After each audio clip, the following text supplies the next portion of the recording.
What's going on, everyone? Welcome to the Cleveland Pulse YouTube channel. I am your host, Justin Harold, and with me, as always, my co-host, Jeff Santa. Today, we are bringing you our personal grades for the Cleveland Browns 2022 NFL Draft that concluded Sunday.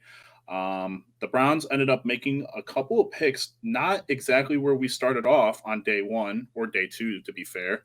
And I think it's kind of miffed or kind of, left people a little confused with some of those selections. It certainly has me a little bit confused. And I know Jeff and I have gone back and forth and talked about it a little bit, but we're going to get into it. We're going to give grades for each player, and then we're going to come back around and talk about some of those grades and give an overall team grade. So that all being said, Jeff, how are you doing? Doing good. I'm ready to get into this. We're going to have a nice in-depth video today. Going to edit it real nice, and we're going to get it out tonight. So I'm excited, and let's get it. Yeah, let's get into it. So we were supposed to pick in round 2. However, we traded back into round 3 with pick 68, Martin Emerson. Jeff, I'm going to give this pick a C-. C-. Okay, you're giving it a C-. Before I give my grade, make sure you hit that like button. Let's go for 15 likes. We're going to start doing like goals in new implementation. So 15 likes. I'm giving Emerson a B-. Okay. Reasoning to come after we're done with everybody. Yes. So round 3, pick 78, we go Alex Wright, who is listed as a linebacker DN. I'm going to give this a C. A C. Okay. See, I believe it or not, we have role switching here at the Clean Pulse. I think I'm turned into the homer, which we did last year. And obviously, not everyone plays with the draft. We're only going to do so many players. So I am going to give Wright a B. Okay. Round 3, pick 99, the last pick of day 2 for the Cleveland Browns. David Bell, wide receiver from Purdue. I'm going to give this a C+. C+. Okay, so you're getting better. C-, C to C+.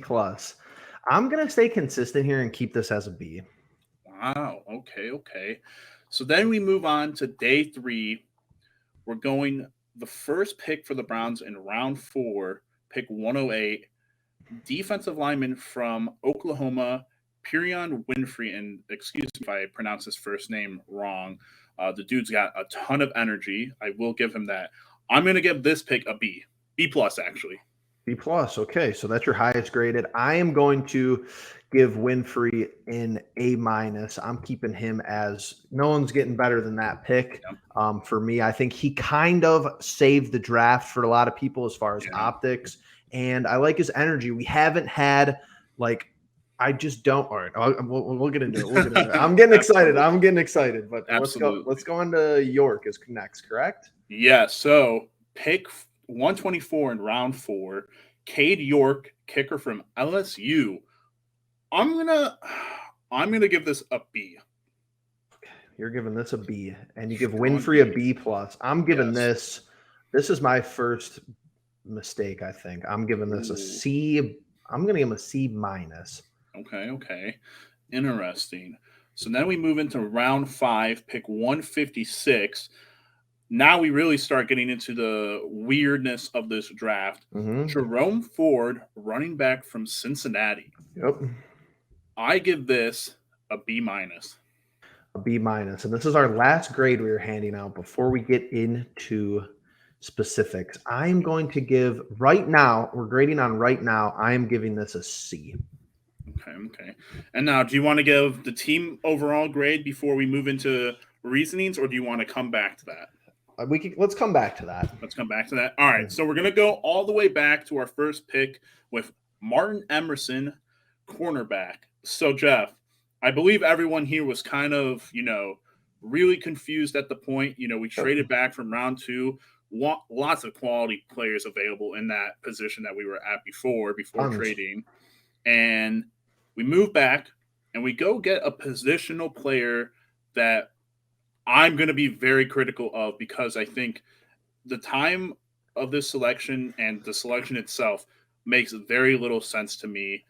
I view Martin Emerson, and the one thing that I heard that the only thing I like out of it is he's a zone coverage guy, and Joe Woods loves to run zone coverage. Yep. So that might be his saving grace. Mm-hmm. However, to me right now, and this is going to catch – I hope I catch a lot of flack for this. I hope as you of do right too. now, I project him as cornerback number 5. I know you were texting me that. I agree with you about the zone, and he's crept into the B- for me for a couple reasons. One, it's the NFL, and I feel like NFL rosters, hopefully the good GMs, it's the one pro sport where you could actually draft best player available. So I'm giving Barry credit for sticking with that mantra, because I think the interesting part about this draft, which I've heard some rumblings and I've heard people talk about it, is that we were going to select Andrew Booth Jr. At 44. Queze trades up to go in front of him, and I believe I didn't see the interview, but people were saying that Queze said that he was scouting Andrew Booth when he was with the Browns. So I think Booth was our number 1, another cornerback who is slipping.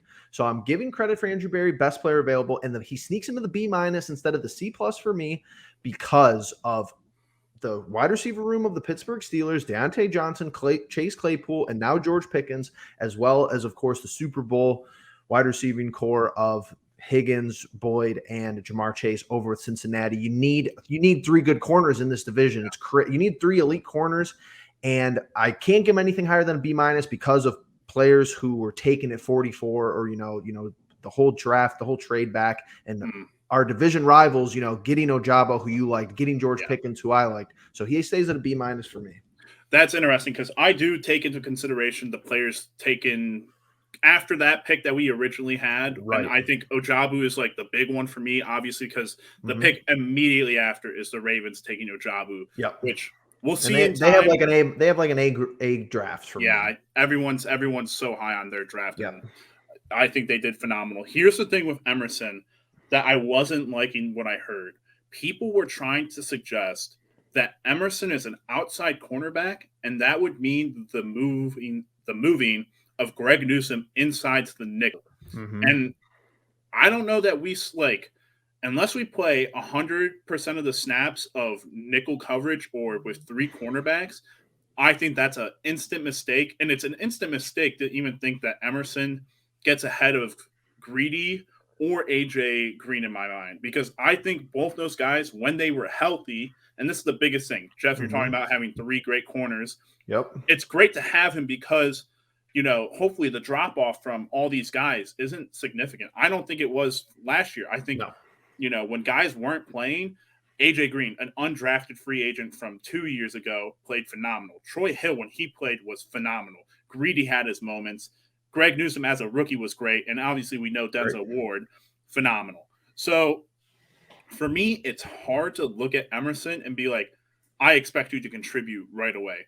Honestly, I saw other people suggesting he might slide back into that weird safety. Yeah, switch him to a safety. Yeah. Right. Which I don't like, the whole jumbling around trying to make a guy fit into a position that he doesn't actually play and that you drafted him for. So I'm sitting at that C-. Do I think in a year, if Greedy's gone, he moves up the depth chart? Sure. But I think if he somehow got past Greedy or AJ Green to start training camp, that'd be a mistake. Personal opinion. I think he's drafted to beat out a player like AJ Green in competition in camp. So I'm kind of having him assumed to do that. So I have him 4. Right off the rip. And I think that with Greedy's track record, he's one awkward fall away from being out. We saw it last year. He would fall awkwardly, be in the locker room for the rest of the game at least once, I think.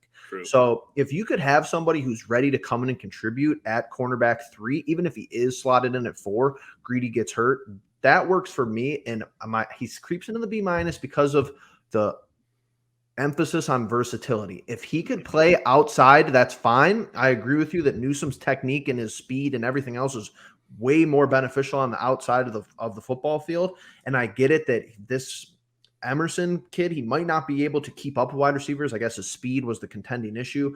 But if you look around the league, and I could be missing people, of course, but if you put him at slot, he jams people off the line well. That's his best part of his game. And the slot receivers aren't the fast guys anymore. They're really not. Between, thinking of our team, Landry. Now, do you think David Bell's going to play probably the slot? Cooper Kupp's not he's not the fastest guy in the world. You prefer someone to be physical with if we're going off of a player like that. So definitely interesting. I like the versatility. The one other note I will add to this of why I don't like it, and it gets into the conversation of, did they know they were going to trade Troy Hill? Right. That's my biggest thing. If they knew they were going to trade Troy Hill, I don't even know if that's a contending issue. Did they trade Troy Hill because they drafted Emerson? I think that's a bad thing, because we were at times last year talking about how Troy Hill was one of the top 3, top 5 players on that defense and was a significant part in what was going on with the turnaround there. So he's got a lot to prove in my mind. For sure. And we'll see. I agree with you there. Yeah, hopefully people will talk to us down in the comments below about what they think with Emerson. But moving on from him, we go on to our second pick in round 3, Alex Wright from UAB. This is an interesting pick, because what I was gathering from reading reports and the tweets from the days after we picked him, he doesn't sound like a day one starter. He sounds like a project player that I'm okay with in the line of thinking. You go and you get Jadeveon Clowney. If he has to start right away, though, I'm worried. I am very worried. And I do have the depth chart pulled up, and they don't have him as the starting. They have Winovich as the starting. I'm glad you brought him up. So I'm still going to sit at a C. In a year's time, he could be up to that C+ to B range, I think, depending on how he turns out. I think you actually have the grades correct, and I'm actually the year out, or halfway through the season grades, because I think both Emerson and Wright are okay. You get rid of Troy Hill for Emerson, like we were just talking about, and Greedy, maybe you just don't want to pay him if he has another good year. So you're going to have continuity with Ward, Newsome, and now Emerson for 3 to 4 years is the hopes. Same way with Wright. So let's just say we have the flexibility to leverage Clowney and say, okay, you're the one that's sitting on your hands per usual. We're not giving you a 2-year deal. Like, we just drafted Winfrey and we just drafted Wright. Like, we'll give you a 1-year deal. We just brought in Winovich too. So now Wright has the, hopefully the luxury to sit behind a guy like Clowney, and his win rates and pressure rates on the defensive line are a similar measure as to what we did getting Winovich, I think, in a smaller sample size, obviously UAB, a smaller school sample size. So I think I'm giving him a B because I just am a Barry Homer, 1, and 2, I'm just here for the consistency. Like, okay, you go get Winovich with high win rate percentages. You go get Alex Wright off the edge with a high win rate percentage. I agree. If he's a day one starter, say we don't get Clowney, we don't get Jerry Hughes, I think we're going to have a crazy good OTA camp and a bunch of other things between Wright and Winfrey to maybe be able to put it together on like week 1. That's optimistic for me. So I see your C grade, but I'm still sticking with a B, because if he gets some reps underneath Clowney and underneath Winovich, I think he's going to be pretty good. Yeah, and that's definitely a good point, because I think you and I were talking about the Cincinnati guys, how you weren't a very big fan of the Cincinnati guys going pretty early on because of the competition they play. And I'm kind of the same mindset with the UAB competition he was playing against. Correct me if I'm wrong, I heard on commentary that his best games came from some other team in that conference and Bowling Green. Probably. And I've heard his pro comp is Joe Jackson, which we have not seen contribute. So it's another guy with mixed feelings. Absolutely. And I think a lot of it also just comes with all right, when you're thinking of positional need, the Emerson pick is definitely far out there. The right pick is in line with what you needed. I just don't know what in something that you were talking to me about before the draft is the immediate impact. And what you think you might get out of that immediate impact, which leads us to the next pick of round 3, the final pick of round 3, David Bell, wide receiver from Purdue. Mm-hmm. So the comps that we were seeing is a younger Jarvis Landry. Yep. At the top, at the like at if it's like best case scenario. Right. And so this is where it's interesting because I'm a little bit more lenient with the wide receiver position because sometimes you get DPJs in the 6th or 7th round. Mm-hmm. A lot of people were saying that David Bell is like a sneaky good pick for where we got him. Yep. And we definitely needed a wide receiver 3. The conversation that is going to be had now is it him or is it Anthony Schwartz? Who are they higher on? And it impacts kind of like when we'll get to Jerome Ford. It starts impacting guys from last year's draft and what their stock is and what they're going to mean to this team. So that's why I gave him a. What did I give him? Did I give him a B? You gave him a C+. C+.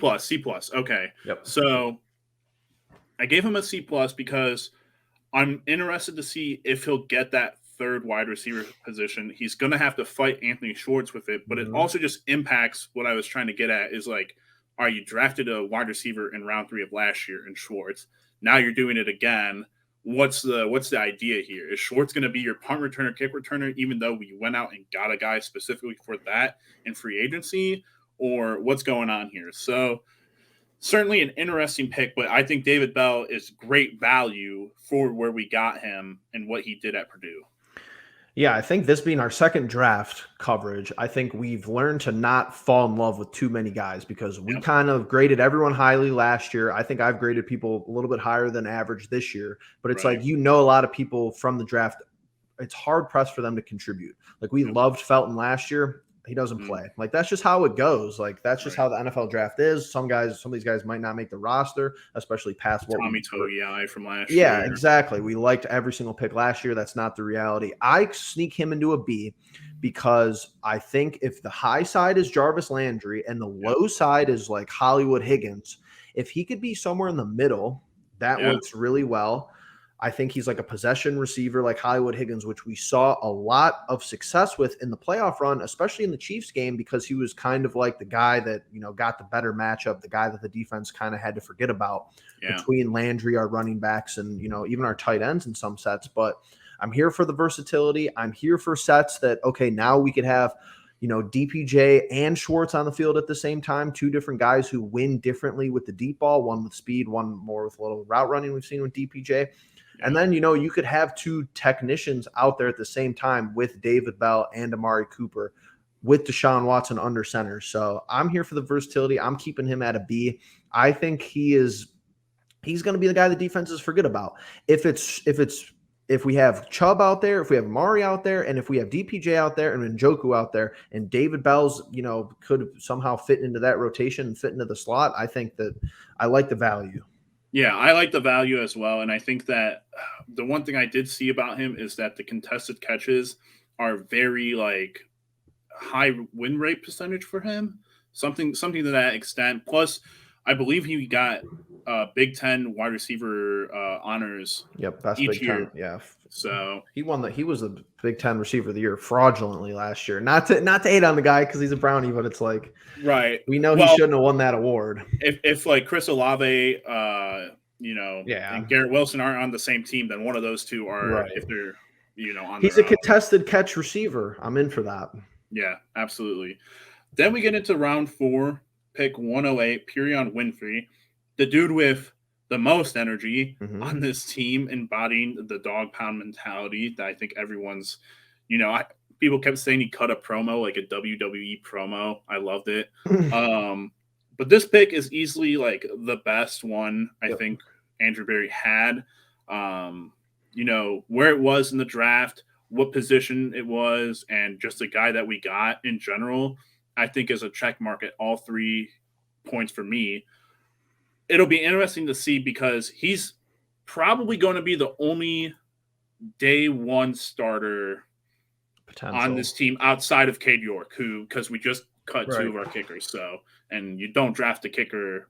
And not we'll get into that later. But I definitely think that this is the highest valued pick that we had in the draft. Yeah, for sure. I mean, it's a position of need. It's a defensive tackle. I like his energy. Was mocked in consensus a lot higher than that. Yep. So we did, slip to some extent. And he just brings energy. We haven't had, I just don't know. There isn't big standout energy guys from the Right. Browns defense in recent history that I could think of.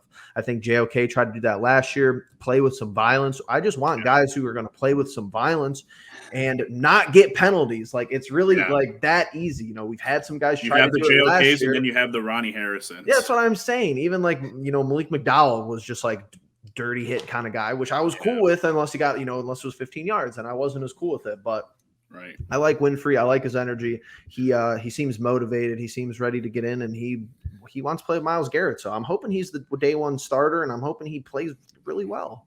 Yeah. 2 things with him. One, the one thing that is a criticism of him is that the Browns needed run stopping defense, and he's more of a pass rusher.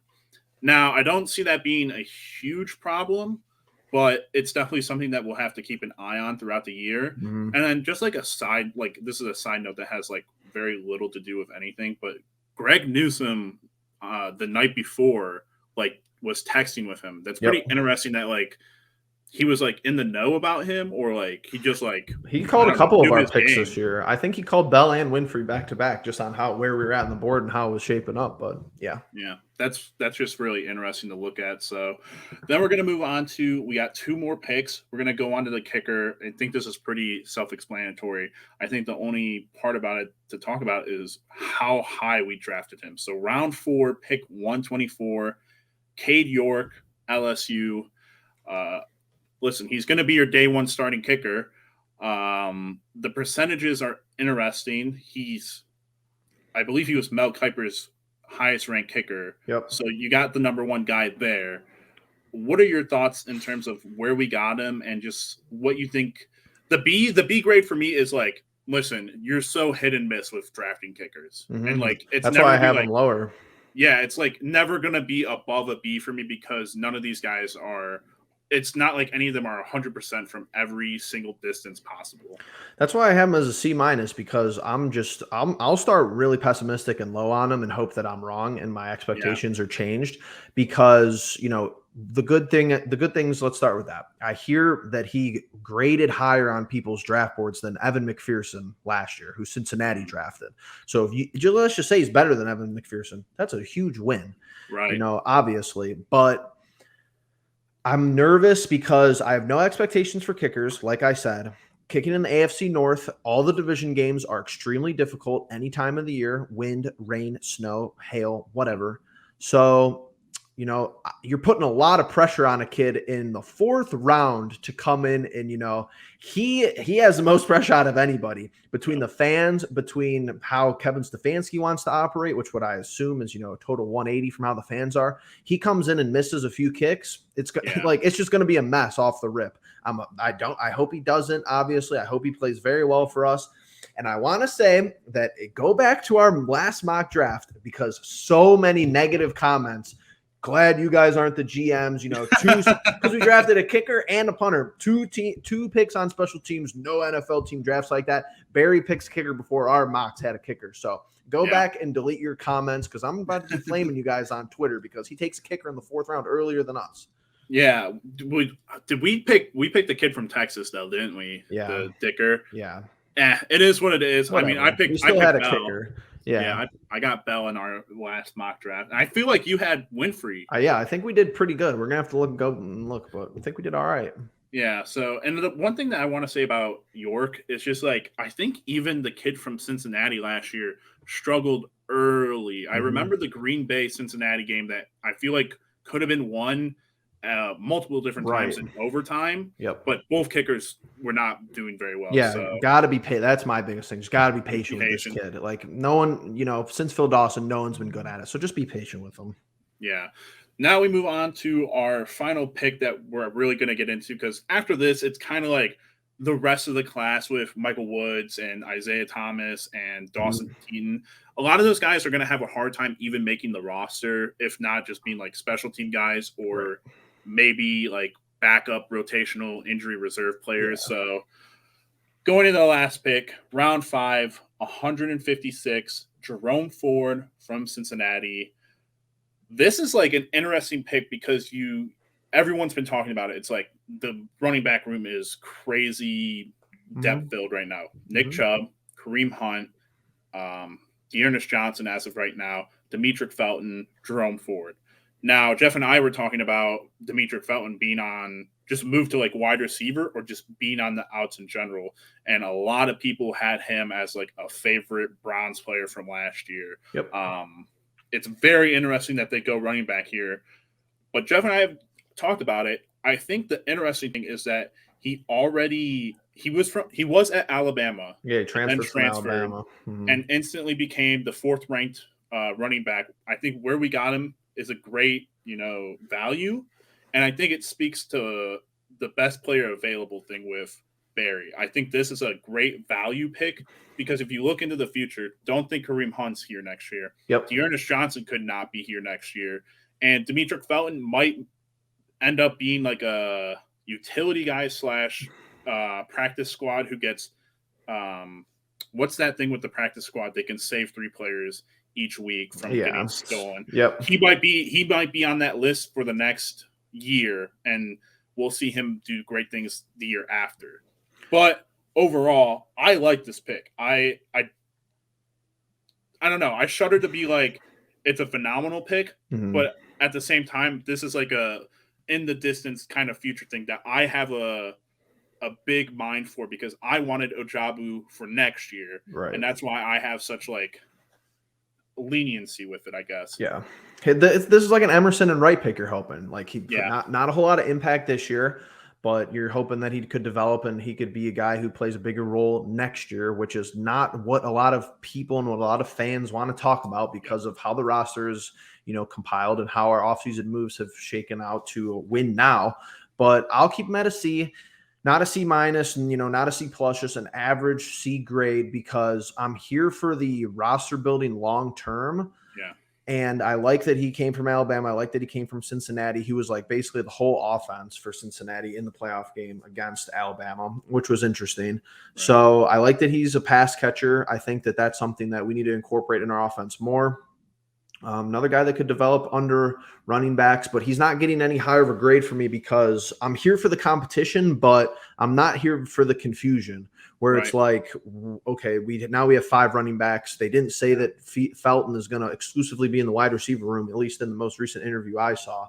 And it's like, it's just bad optics. I'm not here for the bad optics because like, why? Like, is Jerome Ford getting a carry in a game? Like, if Jerome Ford is getting a carry this year over Hunt and Chubb healthy, it's just going to be a riot. And I'm not here for that. Yeah. And I think last year it proves that, Dearness started a game. So you can get to that point where you are running low. And hopefully that it does not happen that this year where you run out of, your best 2 running backs. But I also think the potential for a Kareem Hunt trade is there. The Dearness stuff is kind of, up in the air, weird. Yep. We don't know what will happen. They're obviously a great running back, but I don't think he's a great pass catcher. So hopefully Jerome will be able to learn from Kareem and Nick and maybe a little bit of Demetric Felton as well, but certainly a pick for the future. And that's it. That's all the picks that we're going to go over. Jeff, as a team, you start this draft in the 3rd round. You end it in the 7th round. You have 1, 2, 3, 4, 5, 6, 7, 8, 9. Am I reading that right? I think so. I think 9 picks next year too without a first. 9 total picks. What are you giving this draft for Andrew Berry? I'm giving this a B minus to a B. B on the high end, B minus on the low end, just because the trade back is going to be questionable in hindsight, depending on how other people shape out. I trust that we didn't love anybody there, so that's why we traded out. I think you have only 1.5 to 2 players who could be day one guys in York and Winfrey. So that's interesting. And you're just playing the long game here. So nothing crazy. This roster is built. Andrew Berry will say, we're always looking to improve, whatever. We also did a lot of free agent signings, of course. That always happens as well. So I'm going to say B- for this. I think last year's draft is just better because of Newsome and JOK. So that's just how top heavy NFL drafts kind of tend to be. Yep, absolutely. I'm gonna go on the pessimistic side. I think I've already tweeted it out. I'm going with C-. The Emerson pick rubs me the wrong way. The Wright pick is just a step above the Emerson pick. And then again with the Bell pick, a step above. Winfrey, you have to wait until the fourth round to get your best pick. Yep. And then York is just kind of like a gimme. You cut 2 of your kickers today for him. And Jerome Ford's the interesting pick for me. So, and then everyone else is going to be hard match to make the team, in my opinion. Yep. But I don't think you got a lot of win right now, guys. I think you got a lot of future value, and, you know, that just doesn't play into this year. And that's kind of how I'm grading it. And I don't view any of these guys highly as future guys, in my opinion, as well. So hopefully you guys in the comments will roast me down below and tell me why all these guys will be future all pros and pro bowlers and whatnot. Whatever you guys are smoking at that time, I'd like a little bit of that. But I think you're with the consensus. Yeah, well, I don't know. I've read a couple of articles with very mixed. I read a lot of articles that were saying B-, and no, like one was like a C-. That's all. That was the only C grade I saw, and I was very shocked. I was like, people kind of just are, but they're of the mindset of you, where I think it's a good thing, is like you're an Andrew Berry believer, and you have to believe that this dude knows what he's doing, and that's not a bad thing to think. And I think moving forward, we'll see how OTAs go, we'll see how training camp goes, and we'll get to the season. We'll see where these guys land. Jeff, you got anything else? We got a lot of content coming up. We got, rookie stuff. You got OTAs. A whole lot happens really quickly here. Roster building speculation, which we did last year. We had a lot of fun with. So we're going to be coming heavy with Browns content. Absolutely. Like Jeff said, make sure you guys are liking, commenting, and subscribing. We're going to have a lot more for all of you. With that being said, we'll catch you in the next one. Peace.